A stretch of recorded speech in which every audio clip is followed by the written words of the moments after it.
Good morning, and life is changing. Being a minimalist, sometimes cool for some, but storage options and how they can change your existing home and better your existing home and make you money. Let's talk about it. Stay tuned.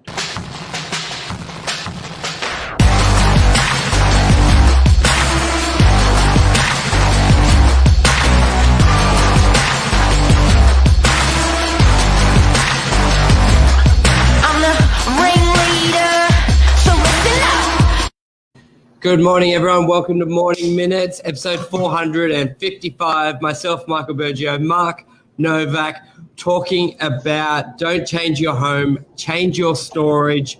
So often we see people want to upsize, not necessarily because their families have gotten bigger or downsize, but because they just feel like they need more space. And they need more space because if you've been in a home for 5, 10, 20 years, you accumulate a lot of crap.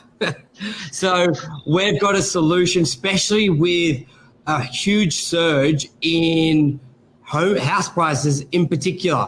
Like in some suburbs, Mona Vale in particular, house prices are up 30%, unit prices are up 1%. So it's not as easy to just upsize, especially with now yes, that means you're selling your house higher price, but you need basically a big 30% jump potentially in your income to service that. So it's not as simple as just selling your home and buying a bigger home. But Mark, what's the solution?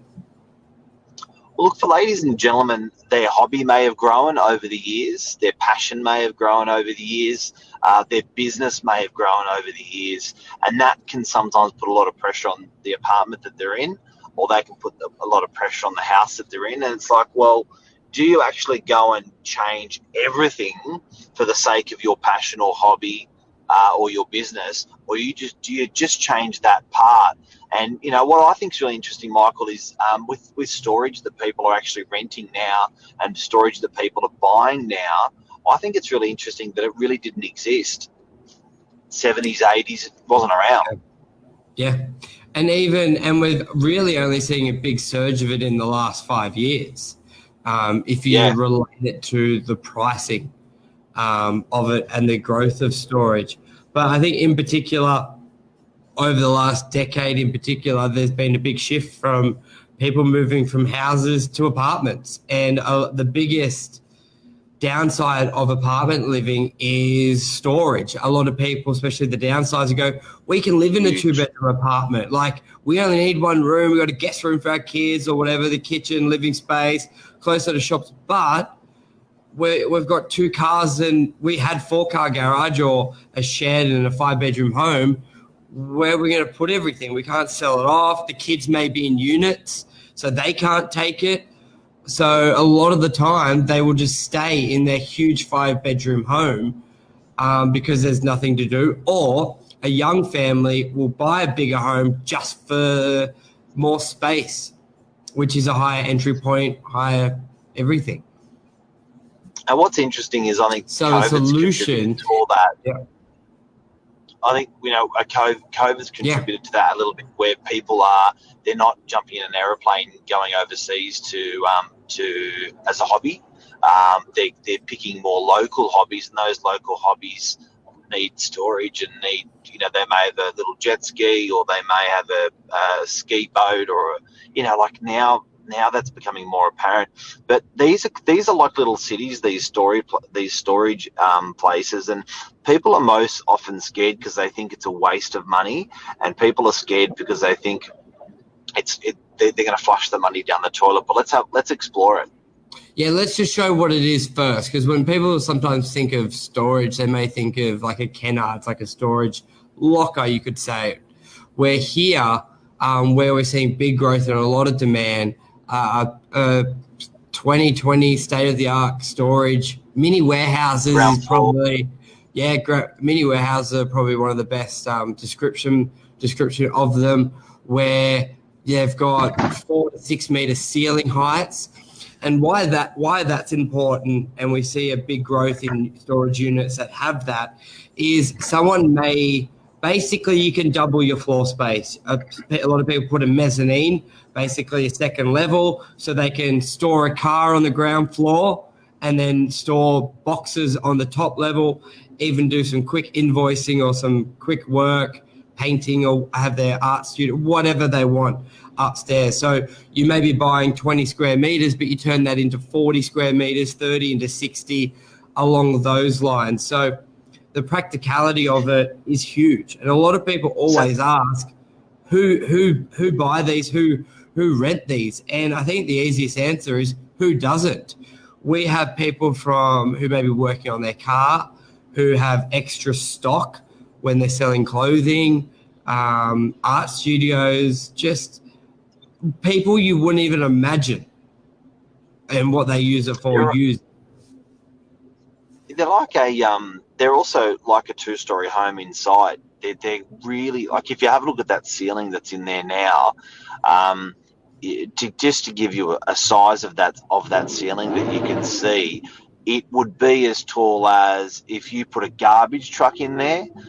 It still wouldn't be able. And stood on the garbage truck, you probably still couldn't touch the ceiling. That's how high those ceilings are all the way through there. So it's an advantage because you can put a floor, or in commercial they call it a mezzanine level, with some stairs going up to it. But what I like about these, Michael, is different to a lot of the corporations that like Kennards, is these are actually all on one floor.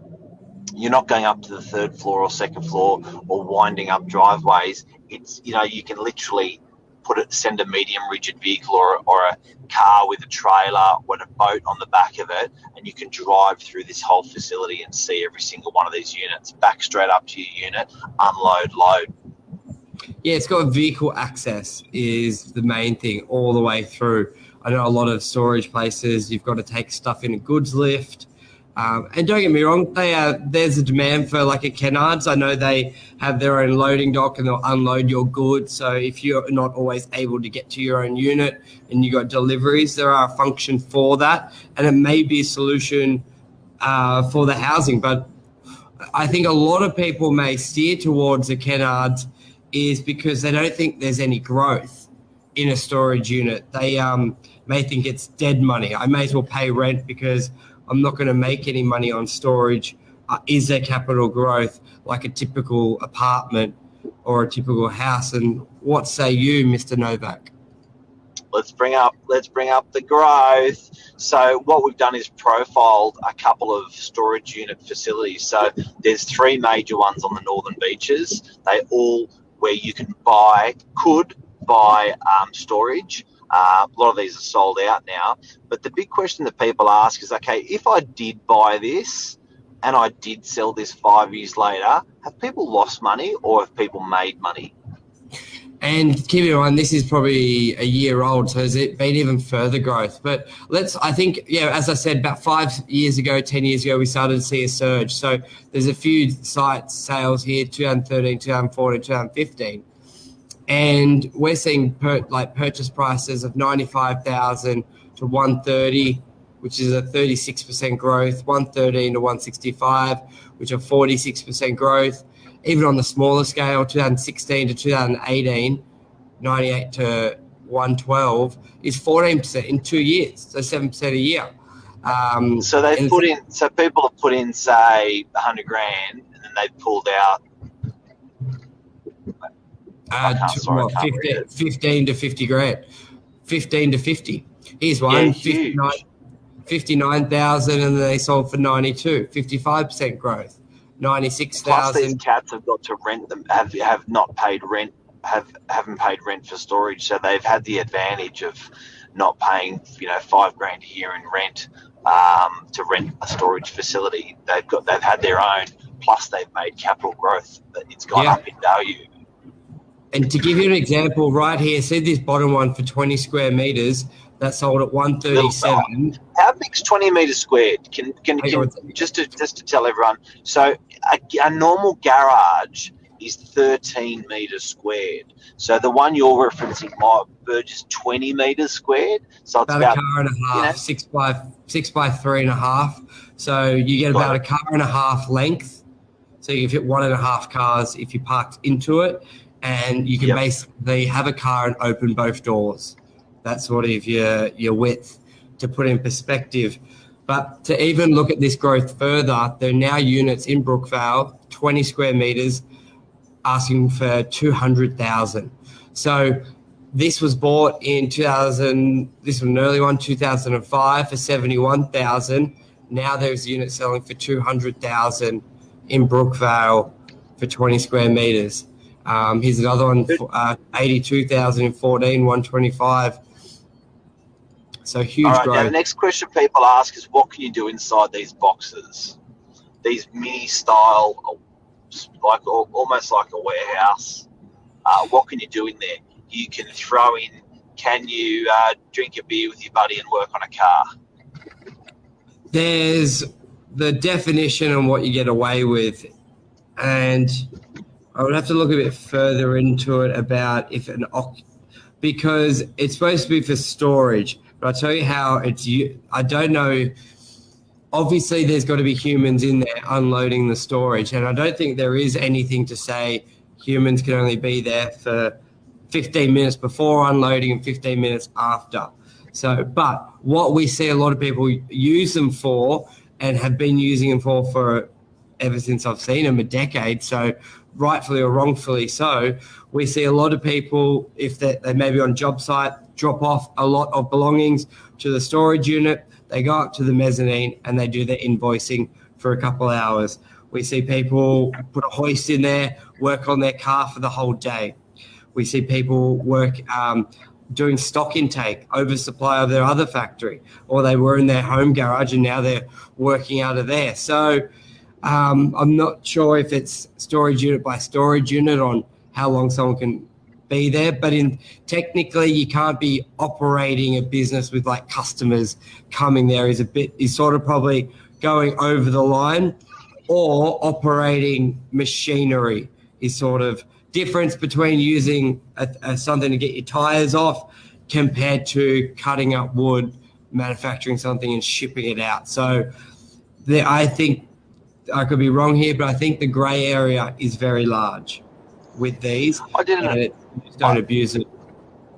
I did an appraisal yesterday, and in the house, the lovely couple, the hubby had 3 motorbikes, a unicycle, 8 bicycles. He had, it was a double garage, absolutely jam-packed.